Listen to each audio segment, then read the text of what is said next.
사실 중도와 과학을 지금 이번에 처음 사실 불교계에서 이렇게 대대적으로 이걸 딱 용감하게 이 주제를 택한 적이 사실 없거든요.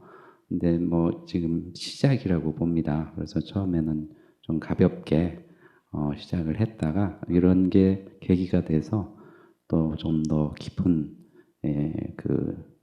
그런 견해를 가진 그런 분들이 이런 논의들을 앞으로 계속 더 활성화해 가리라고 봅니다. 저는 이제 이번 그 모임 때문에 준비를 하면서 이 불교에서 찾는 그 진리와 과학에서 추구하는 진리, 이것이 사실은 같지는 않습니다. 예, 방법론도 불교에서는 깊은 직관을 가지고 주체적인 경험을 바탕으로 깊은 직관을 가지고 어떤 것에 도달하고, 과학에서도 물론 직관도 사용합니다만은 현실에 가장 적절한 방식을 자꾸 추구하면서 점점 더 깊이 들어가는데, 이 과학에서는 우주가 실제로 어떠한가 하는 것을 이해하는 쪽으로 가면서 상당히 많은 이해를 얻었습니다. 정말 한 50년 전만 해도, 제가 과학 공부를 시작할 때만 해도 전혀 몰랐던 우주의 모습을 지금 알고 있습니다. 지금 138억 년, 그리고 플러스 마이너스 1억 년의 오차를 가지고 우주의 나이를 재고 있고요. 그 안에 어떤 현상이 처음에 어떻게 이루어져서 어떻게 변해 나가고 현재는 어떻게 가고 있다 하는 것을 굉장히 신빙할 만한 자료를 바탕으로 구성을 해내고 있습니다. 그리고 이제 그걸 바탕으로 생명이라고 하는 것이 뭐냐, 그리고 의식이라고 하는 것이 뭐냐, 그리고 이제 거기서 우리 통해 이런 것을 우리가 찾아내고 있는데요. 불교에서는 사실은 그런 전통이 아니죠. 그러나 나름대로 자기의 그 심령을 통해서 심적인 어떤 깊은 그 체험과 동시에 통찰을 통해서 중요한 깨달음에 도달하고 있는데, 제가 이번에 놀란 거는 그 방법이 신통하게도 비슷하다 하는 겁니다. 그래서 중도라고 하는 것을 저는 이번에 처음 조금 깊이 살펴봤는데, 이 중도의 진리가 정말 놀랍구나.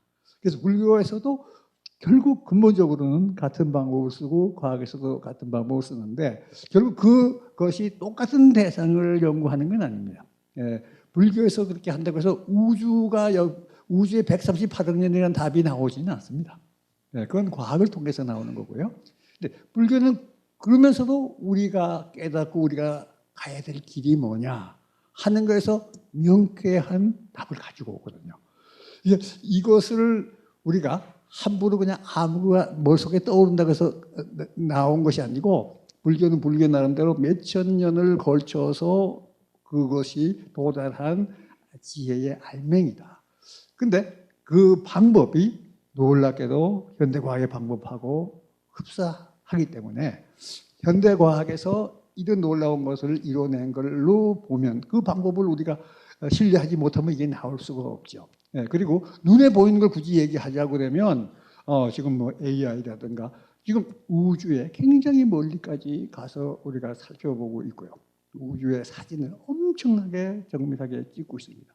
그리고 우주의 각 시기의 모습을 지금 그 외계에 나와 있는 망원경을 통해서 다 찍고 있거든요. 예. 그래서 몇십억 년, 몇백억 년 전에는 어땠다. 왜냐하면 그때의 상황에서 떠난 빛이 지금 오는 게 있어요. 제일 오래전에 온 빛은 130억 년 전의 빛이 지금 도달하는 게 있어요. 130억 광년 밖에 있는 물체를 보면 그 모습은 130억 년 전의 모습이에요. 이런 것들을 우리가 쫙 다 모으고 있습니다.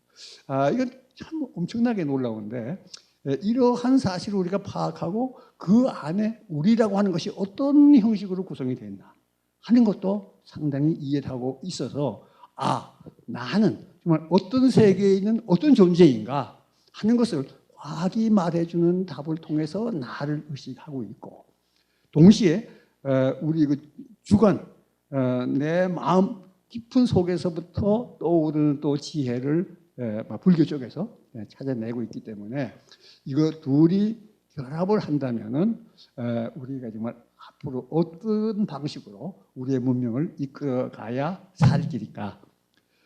아까 그 활성 스님이 아주 정확하면서도 단순한 답을 주셨죠. 우리는 욕심을 줄이고 자족할 수 있으면 된다. 사실은 현대 문명이 그걸 못하고 있어요. 이런 답이 있고 동시에 우리는 어떤 존재라는 걸 알고 있습니다. 그리고 그것을 아는 속에서 우리가 지금 기후변화 뭐 등등 얘기하지만 이 과학에서 다 모니터링을 하고 있습니다. 그래서 어떤 식으로 말하자면 온실 그 가스가 얼마만큼 올라가고 그게 얼마만큼 올라가면 온도가 얼마만큼 오를 거고 온도가 얼마만큼 오르면 기상변화가 어떻게 변할 거고 하는 것은 이미 다 벌써 몇십 년 전부터 얘기를 하고 있어요. 그런데 이걸 뭐 귀담아하면 안 듣는 건데 그리고 그 방법은 우리가 욕심 줄이면 되는 거다. 이것이 결합돼서 이 시대의 사람들한테 이것이 잘 전달이 되는 이게 굉장히 중요한 거고요. 그러기 위해서 이런 모임을 통해서 그것이 어떻게 연결되며 이것이 우리 시대에 살아가는 방법을 어떻게 보여주느냐 이것을 찾는 것이 대단히 중요하다고 봅니다. 예, 정리를 잘 해주셨습니다. 우리가 욕심 줄이는 거, 줄이고 자족하는 거. 우리가 욕심 줄이면 트럼프 씨도 욕심 줄일까요? 예, 맞아요. 이게 각각 이 국민들이 욕심을 줄이면 또 우리가 다 표니까요. 또 우리가 뽑는 사람들이니까 그래서 그분들도 욕심 따라가지 않겠죠. 그래서 우리 스스로가 정말 구체적인 삶 속에서 실천하는 것이 가장 중요하다는 생각이 저도 듭니다. 우리 교수님 아까 하실 말씀 있으면 해주시죠. 편하게. 예, 저는 사실 제 개인적으로 이 포럼에 참여하면서는 정말 그 활성 스님께서 기대하신 그 내용도 있으실 거고 제 나름의 생각한 것도 있었기에 현대의 지금 과학이 특히 제가 연구하고 있는 뇌에 관련된 과학이 어디까지 왔고 앞으로 어디로 가야 할 것인가에 대한 내용이 다루어져야 한다고 생각을 했습니다. 그렇지만 초반에 서두에 말씀드렸듯이 저는 이제 시작하는 사람이고 사실 연구를 해왔지만 참 아직은 초보자입니다. 그래서 제 개인적으로 받아들이고 제가 앞으로 어떻게 연구를 해 나가야 할까라는 쪽으로 사실 중점을 뒀고요. 그리고 앞으로 어떻게 나가야 한다라는 부분에 있어서는 사실은 참 조심스러운 게 사실입니다.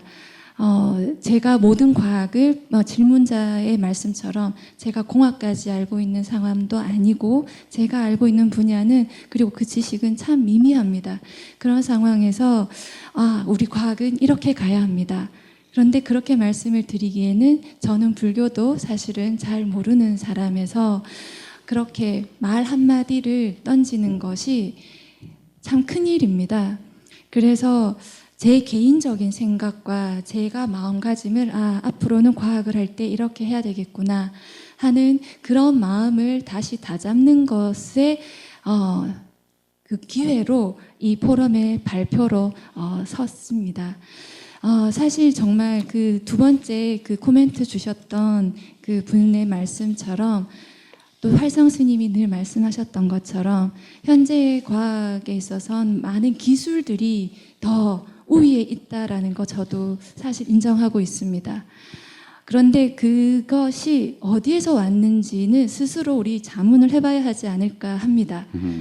스님께서 아까 말씀을 하셨듯이 우리가 그 지금 좌우로 나뉘어져 있는 그 막강하고 위대한 에너지를 우리 인간에게 자신에게 환경을 위한 그런 소욕지족이라는 에너지로 투자를 한다면 얼마나 좋을까라고 말씀하셨던 것처럼 여러분들도 저도 과연 내가 편리하게 살고 싶고 질병에서 해방되고 싶고 고통받지 않고 싶다라는 그 마음에서 얼마만큼 자유로운지 그리고 그 마음이 그 탐하는 마음이 과학 자체가 아니라 기술에 더 집중하게 만든 건 아닐까 하는 생각을 감히 해봅니다. 그래서 저 또한 이번에 이 포럼을 준비하면서 그동안 읽지 못했던 여러 가지 고요한 소리에서 펴낸 책자들도 읽으면서, 그리고 스님의 말씀을 항상 마음에 담으면서 인간의 근본의 질문을 둔 과학을 하고 싶다라는 생각을 많이 합니다. 그래서 스님께서 말씀하셨던 질병은, 고통은 잃어버리는 것이라든가 그런 것이 아니라 경험하는 것이다 라는 것부터도 저희는 받아들여야 하지 않을까요? 모든 지금 의학과, 제가 속해 있는 의과대학의 의대 교수로서, 그리고 뇌를 연구하는 과학자로서, 과학기술자가 되지 않으려고 무단히 노력을 합니다. 과학자로서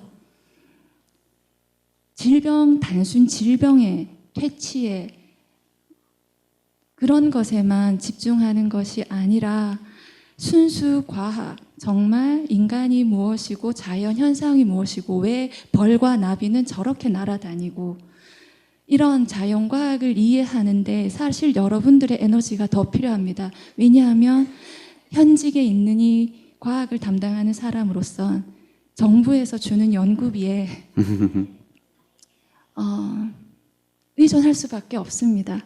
근데 그 연구비가 주로 질병을 퇴치하겠다, 질병을 극복하겠다, 질병을 낫는 치료제를 개발하는 데 많이 쓰겠다, 이런데 좀 집중이 되어야 연구비를 참 받기가 좋은 환경인 것도 사실입니다.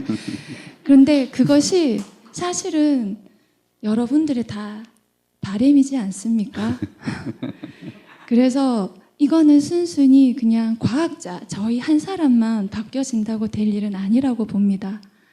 여러분들 또한 나는 누구이고, 내가 인간을 이해하는 데 있어서 난 어떻게 살아야 하고, 내가 갖고 있는 질병이 무엇이고, 이거에 대해서 여러분들도, 저도 질병이 있습니다. 그런 거를 받아들이는, 마음 챙김을 통해서 받아들이는 그 자세부터도 다 같이 함께 시작을 해야 된다고 감히 생각을 하고요. 그리고 조금 첫 번째 질문에서 AI 말씀하셨던 분도 참 좋은 질문입니다. 그리고 코멘트라고 생각합니다. 그래서 저는 하나 걱정하는 바는, 정말 아까 보여드렸던 마무리 시간이 짧아서 짧게 말씀드렸지만, 지금 제가 이렇게 말을 하고 여러분들과 공감을 하고 감정을 느끼는 이 모든 신경 회로와 이런 것들이 다 코딩이 되고 있습니다. 저 사람이 저런 감정을 느낄 때는 A, B, C라는 뉴런이 이런 순서로 활성이 돼. 이렇게 이제 점차 신경 회로까지 알고 뇌 지도까지 만들어지려고 하는 상황입니다. 그런 상황에서 이게 AI라든가 아주 그런 부분에 적용이 될 때 인간의 편리를 위한, 편리에 적용되는 것이 아니라 인간 자체를 이해하는 데 적용이 되면 참 좋겠구나. 말은 이렇게 쉽지만 그게 무지 어려울 겁니다. 네, 그것을 생각하는 그 자체가 시작이라고 생각을 합니다. 그래서 저희가 인간 자체, 자연 자체에 대해서 과학으로 연구할 수 있도록 여러분들이 제발 좀 도와주십시오. 부탁드립니다. 네, 교수님 감사합니다. 굉장히 의미 있는 말씀을 해주셨고요. 다들 공감해 주셨습니다. 사실 지금 과학자들이, 과학기술자들이 되는 이유도 정말 적절하게 현실적인 이유도 말씀을 해주셨거든요. 진짜 구체적인 질병에 관한 연구가 아니면 연구비 수주하기가 쉽지 않습니다. 마찬가지로 카이스트에 계시는 과학기술 하시는 분들도 구체적으로 어떤 기기를 발명해가지고 이게 상품화되지 않으면 연구비 따기가 쉽지 않습니다. 실질적인 효과가 없으면 진전이 안 됩니다.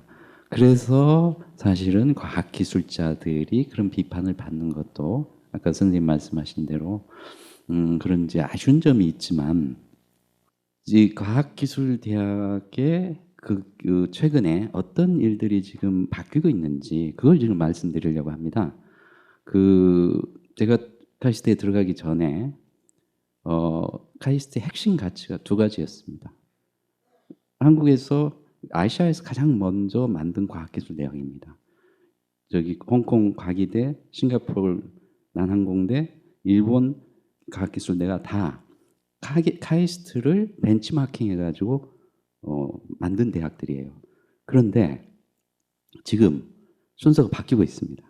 그래서 왜 그런지를 면밀하게 1년 동안 한 100여 명의 외부 그리고 내부 그 전문가들이 분석을 했습니다. 분석을 해보니까 핵심 가치 두 개만 가지고 47년간을 버텨왔던 거예요. 첫 번째 가치가 챌린지, 도전입니다. 두 번째 가치는 크리에이티비티, 창의력입니다. 그래서 뭔가 하긴 했어요. 그 어려운 여건 속에서. 근데 이게 정말 인간을 위한 것인가? 그리고 이게 정말 사회적 가치 실현을 위해서 이 과학 연구와 과학 기술이 쓰여졌는가라고 하는 굉장히 심각한 자기 반성을 하기 시작했습니다. 그래서 지금 현재 총장님께서 들어오셔가지고 새로운 가치 하나를 만들었습니다. 그게 뭐냐? 케어입니다. 케어, 배려입니다. 자기 자신에 대한 깊은 배려와 타인에 대한 똑같은 나한테 배려하는 만큼 똑같이 배려하는 이 문화가 없이는 4차 산업혁명, 이 과학기술만 가지고는 도저히 인류 문명의 위기를 구제할 수가 없다. 그래서 작년부터요, 대대적인 변화가, 혁신이 일어나고 있습니다. 그 혁신의 물결 속에서 명상각 연구소가 초대가 된 겁니다. 저 같은 사람을 거기 초대한 겁니다. 그거는 뭐냐? 그 사람들이 처음에요. 카이스트에서 명상과학 연구소를 세워? 말도 안 되는 소리를 하고 있네? 근데 지금요, 1년 반이 지난 지금은, 진짜 혁신을 하려고 하는구나. 그래서 이제 변화가 시작되는구나. 이런 공감대가 서서히, 아직 눈에 띄지는 않습니다. 저는 느끼고 있습니다. 서서히 일어나고 있습니다. 그 종단 이제 질문 여기 또 하나 이제 마지막 질문 주셨는데요. 교육과 관련해서 질문입니다. 종단이 지향해야 할 교육의 바른 이념은 견해 이념은 무엇이어야 하는가요? 그다음 불교대학 기초 그 학당 프로그램 등은 교육 내용은 어디에 중점을 둬야 하고 지금의 의식과 기도 어떻게 연결해서 수행해야 할까요? 이런 질문을 해주셨거든요. 근데 스님 질문하고 겹해서 사실은 우리 스님들이 이제는 정말 그 진지한 과학 공부 이게 돼야 되는 시대가 이미 도래했습니다. 옛날에는 주변 학문들을 다 같이 공부했는데 지금은 과학도 스님들이 공부하지 않으면 안 된다. 그래서 사실 제가 몇 년 전에 달라라마스 뵀을 때 에머리 대학의 유수한 과학자들을 인도 남부 그 티베트 센터에 초청을 해서 스님들을 본격적인 과학 교육을 시키는 그게 이미 시작이 됐습니다. 근데 이제 그런 통찰이 어디서 나왔느냐?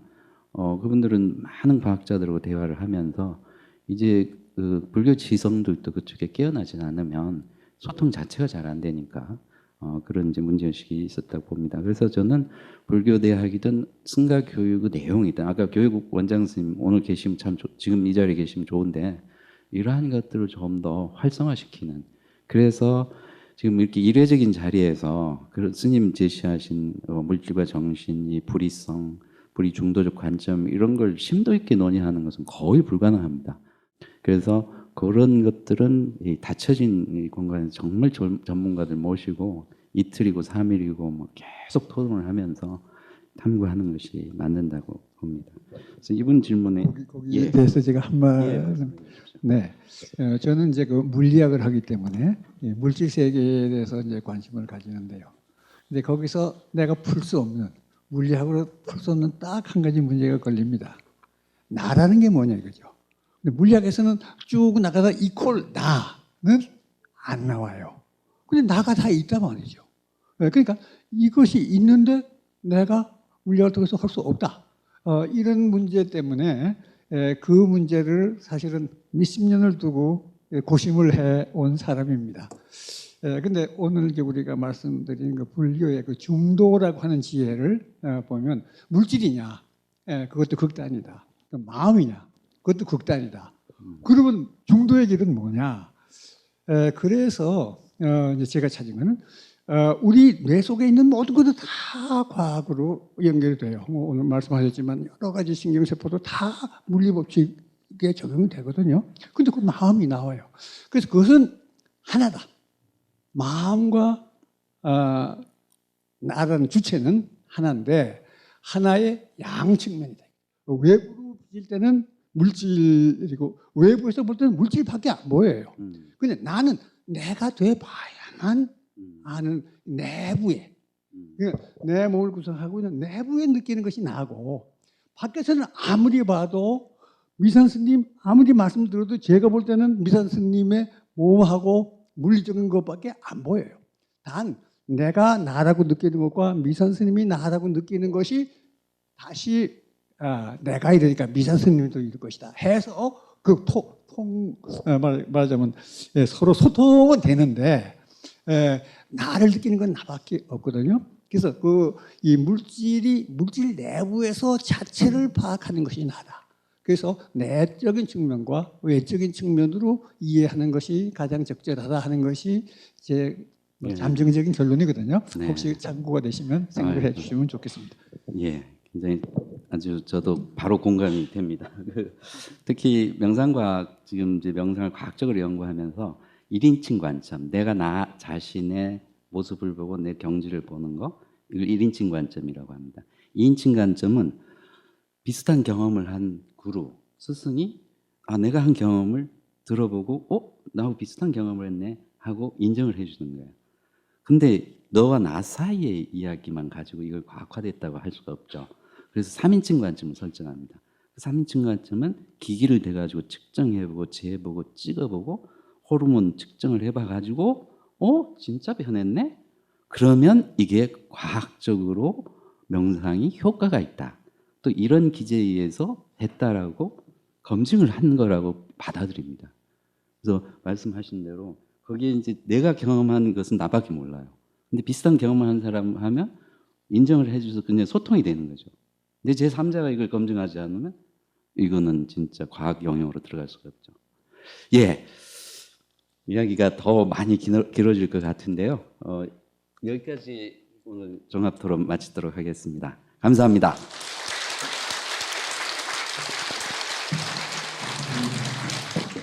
다음은 팔정 스님의 마지막 정리 말씀을 들어보도록 하겠습니다. 마무리는 절차상 또 필요하겠죠. 그런데 제가 할 말씀은 뭐 그냥 감사하다는 말씀 말고는 할 게 없네요. 다만 조금 이제 경위를 또 앞으로 계획을 조금 생각하는 입장에서 말씀을 좀 드려볼까요? 중도와 과학 참 어려운 제목입니다. 사실 저는 오늘 여기 아까 올라올 때까지 마음을 못 정했어요. 무슨 말을 해야 할지.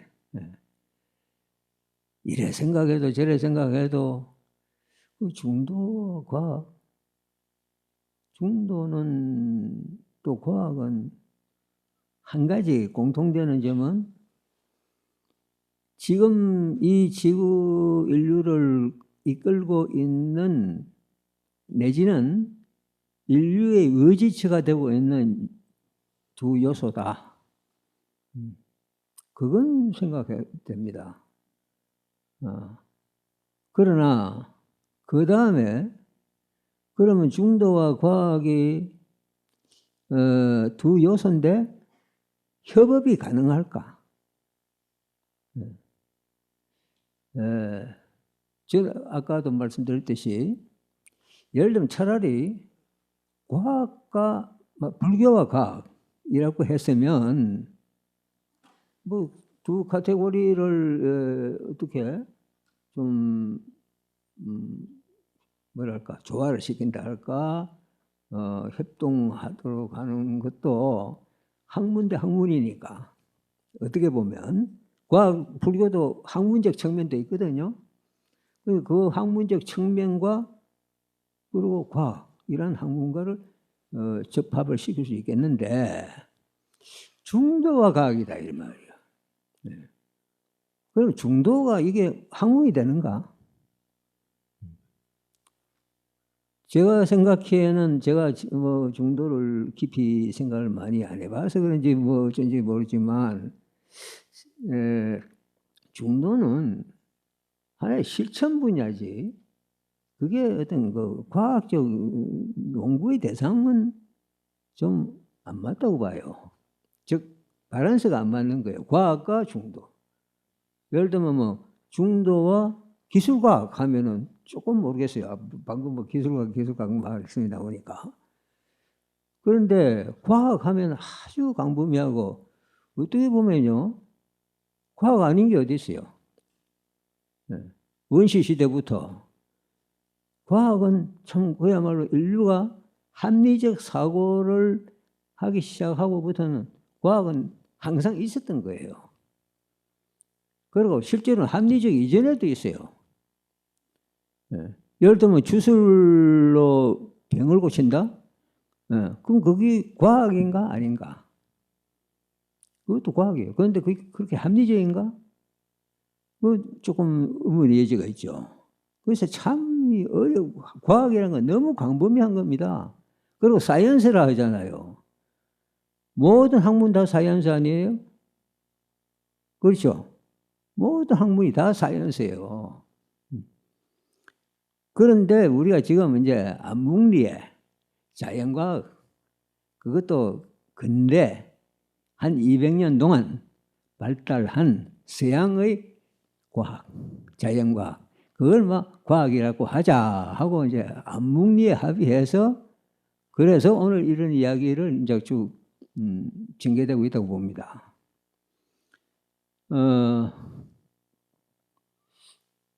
중도와 과학이라는 테마는 막 그 자체부터가 대단히 말하자면 어려웠기 때문에 오늘 발표하신 분들도 고충이 많았을 겁니다. 제가 많이 겪었으니까. 그러니까 그 참 어려운 테마를 들어서 뭐 여러 가지로 이제 괴롭힘을 드렸는데 실제로는 이거 제가 정한 게 아니거든요. 우리 고얀솔이 그 기획팀이라 할까? 기획 준비를 하는 몇몇 분들이, 이사님들이 주로 모여서 테마도 정하고 또 발표자도 정하고 뭐 이렇게 한 것 같아요. 나는 저 시골에 사니까 사실 몰라요. 서울에서 뭐가 돌아가는지. 그렇다 하는 대강 그냥 중간 이야기만 듣고 있거든요. 근데 이제 나더러 또 뭐 중도와 불교와 중도에 대해서 정혜선이 와서 또 뭐 발제 법문을 하셔. 참 고향 소리를 창건해서 뭐 어떤 뜻에서 자꾸 끌어가는 입장에서는 끌려가는 소처럼 끌려가는 거예요. 어쩔 수가 없으니까. 그래서 그냥 그럽시다. 그런데 막상 내가 감이 안 잡히는 거예요. 중도 참 어떻게 보면은 실천적인 것이고 또 어떻게 보면 한정적인 것인데 과학 너무나 큰 거예요. 그걸 어떻게 이야기를 하라는 것인가? 어떻게 저 감을 잡을 것인가? 그래서 뭐 그런 이제 애로가 있었다는 점.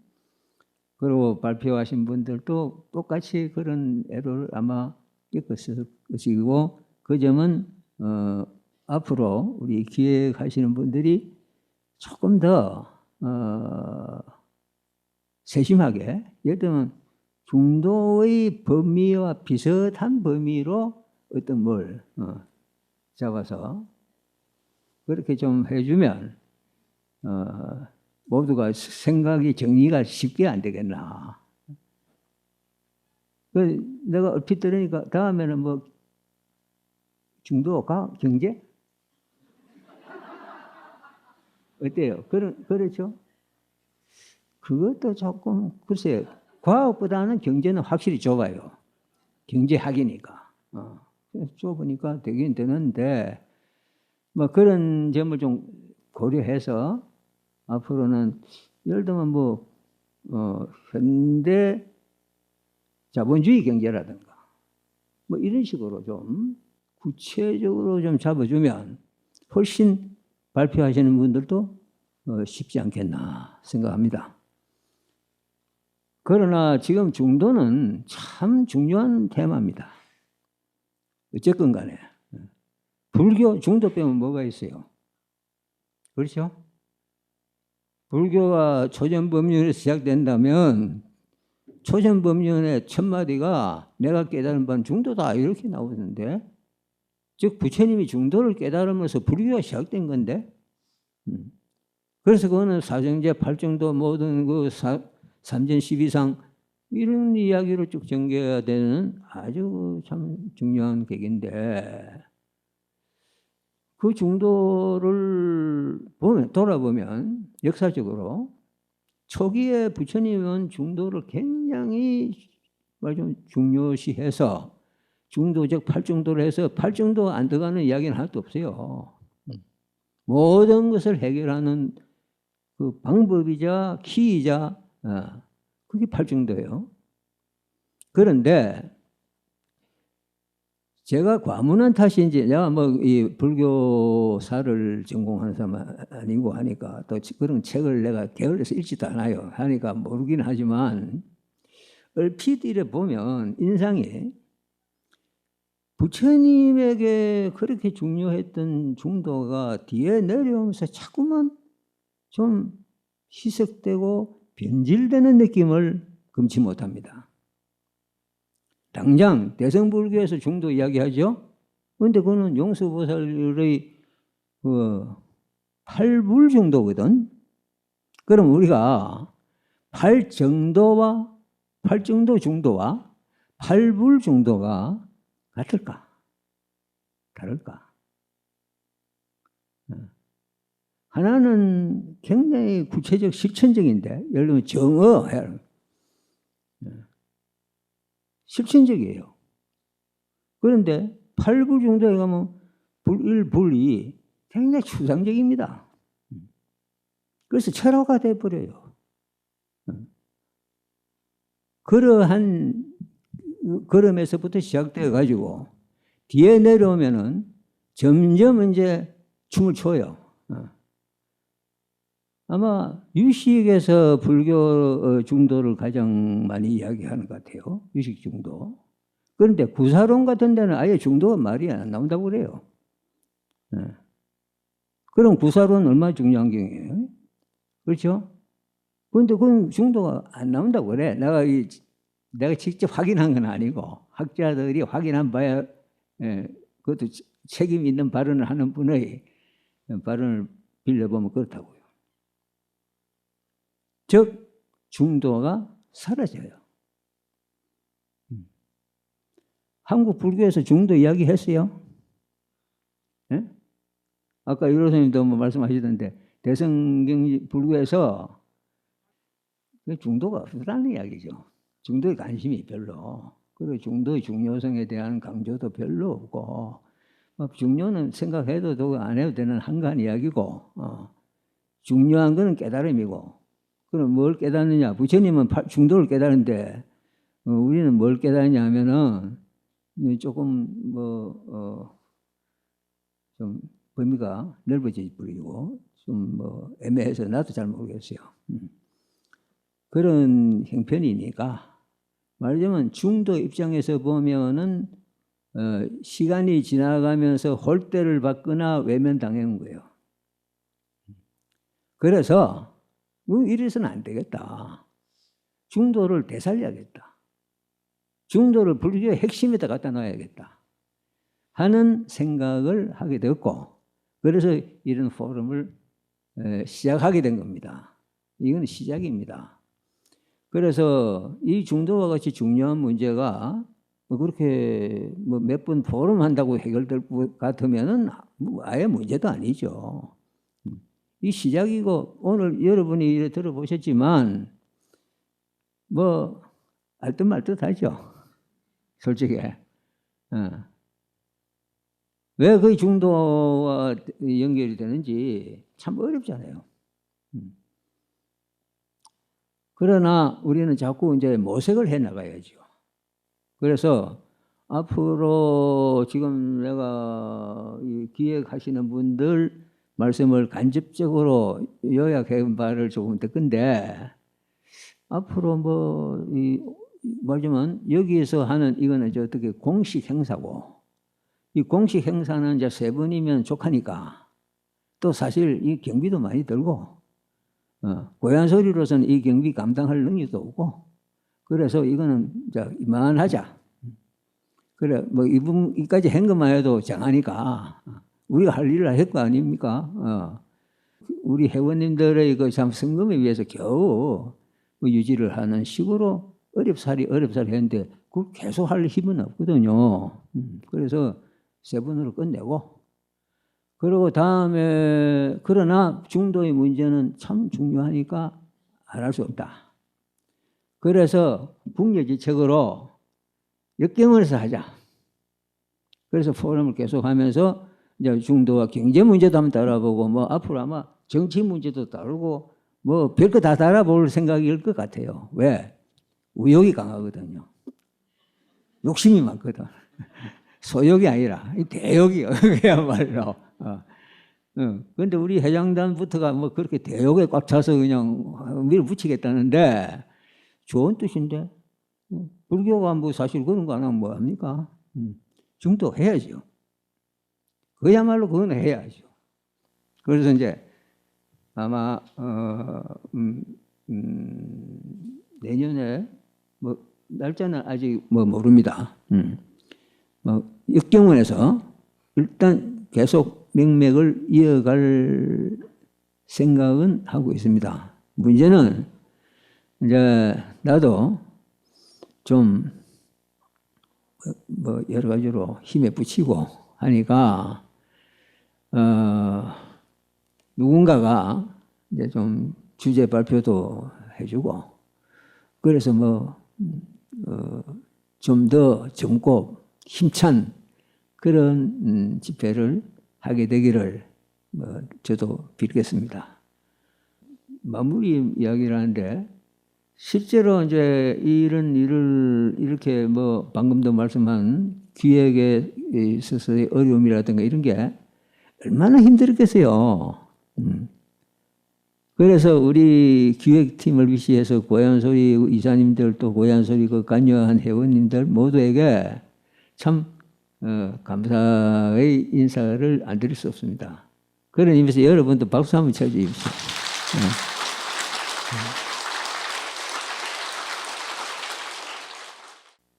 감사의 격려를 받고 아마 힘이 나서 앞으로 우리 이사님들 더 열심히 잘 하실 겁니다.